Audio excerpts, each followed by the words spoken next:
Assalamualaikum warahmatullahi ta'ala wabarakatuh. Ismahuli an u'arrifa nafsi. Ismi Muhammad Umar Muiz. Ana min fasli Ar-Rabi Alba. Fi hadhil fursah nahnu nubayyinu wa sanadrusu min maddah yakni ta'limul lughah al-qaumiyah wal aznabiyah. Jadi kesempatan kali ini kita akan bersama-sama membahas terkait tema perbedaan bahasa nasional dengan bahasa asing sekaligus cara mempelajarinya. Baik, dalam tema ini ada beberapa subbab yang sudah saya rangkum. Yang pertama yakni pembelajaran bahasa nasional yakni bahasa Indonesia. Di negara Indonesia berarti bahasa nasional yaitu bahasa Indonesia. Begitupun menyesuaikan dengan negara tempat tinggal masing-masing dari orangnya ya.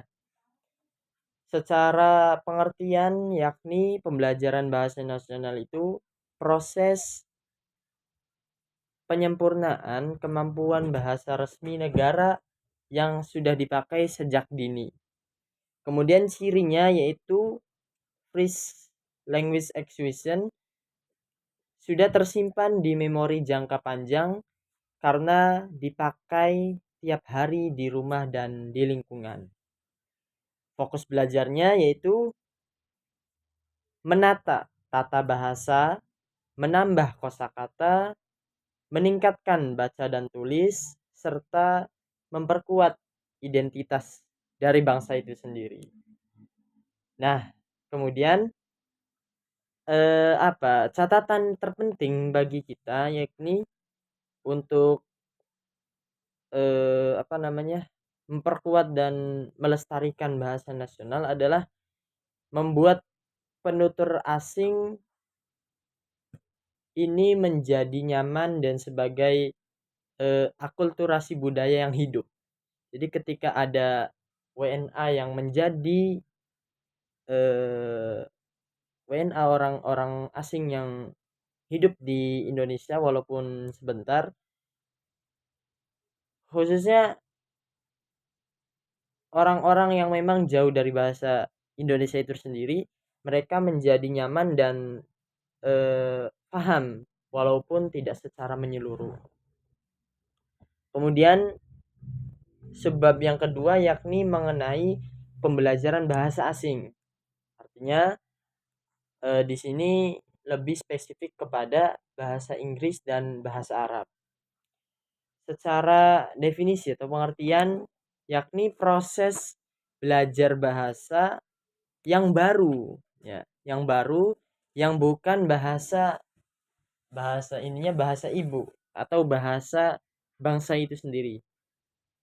Nah, untuk komunikasi global sekaligus akses ilmu ataupun teknologi. Jadi gini teman-teman, pada perkembangan zaman pada saat sekarang itu kita lebih ditekankan untuk menggunakan bahasa global kan. Nah, bahasa global ini kebanyakan kalau dari orang Indonesia itu sendiri Indonesia tidak akan bisa bersaing walaupun memang kabarnya akan ada persaingan secara bahasa ya dari Indonesia. Tapi kemungkinan bahasa Inggris itu akan menjadi nomor satu di global, kemudian yang akan menyusul yaitu bahasa Arab. Makanya eh, bahasa asing dari khususnya dua bahasa ini, Inggris dan Arab ini akan bersaing di global. Kemudian ciri dari bahasa asing itu second language learning, yakni otak harus membangun sistem bahasa baru dari nol karena tidak dipakai dalam keseharian. Artinya kita sebagai orang pribumi Indonesia, kita harus memang belajar dari nol bahasa Inggris dan bahasa Arab khususnya. Fokus belajarnya itu enggak cuma grammar dan kosakata, tetapi harus komunikatif dan menyesuaikan dengan situasi nyata. Kenapa bahasa asing ini penting? Karena ya tadi, karena bahasa Inggris dan bahasa Arab ini sebagai bahasa global ya. Kalau Inggris itu lebih ke teknologi dan ekonomi, kalau Arab itu penting untuk membuat komunikasi secara internasional khususnya keagamaan. Nah, kemudian sebab yang ketiga yakni perbedaan inti dari bahasa nasional dan bahasa internasional atau bahasa global. Yakni aspeknya adalah pertama tujuan.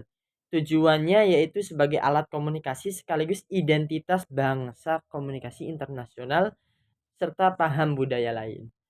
Proses mentalnya itu penguatan dan pengembangan lanjutan bangun sistem bahasa baru lebih kompleks ya. Kemudian lingkungannya secara lingkungan dipakai tiap hari, kemudian mudah ya, dan namanya kalau bahasa asing atau global itu memang tidak dipakai sehari-hari dan membutuhkan latihan khusus. Makanya ada namanya eh, les bahasa Inggris, les bahasa Arab gitu kan.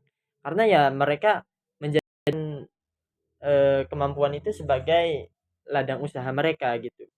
Kemudian sebab yang terakhir yaitu metode pembelajaran bahasa itu sendiri. Jadi ada beberapa metode untuk mempelajari khususnya bahasa asing. Nah, ini teman-teman. Yang pertama yaitu grammar dan translation, yaitu fokus pada kaidah dan terjemah pada teks. Ya. Yang kedua yaitu direct method, yaitu langsung memakai bahasa target tanpa bahasa perantara. Yang ketiga yaitu komunikatif, yaitu melatih obrolan, diskusi serta interaksi ataupun praktek langsung secara nyata. Kemudian drill itu latihan berulang-ulang untuk membuat pengucapan dan struktur kalimat. Nah, itu mungkin teman-teman yang bisa disampaikan. Semoga bisa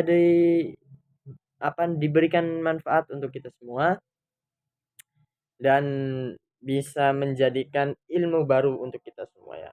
Terima kasih atas perhatiannya. Syukran ala istima'ikum wa ihtimamikum. Akhirul kalam. Wassalamualaikum warahmatullahi wabarakatuh.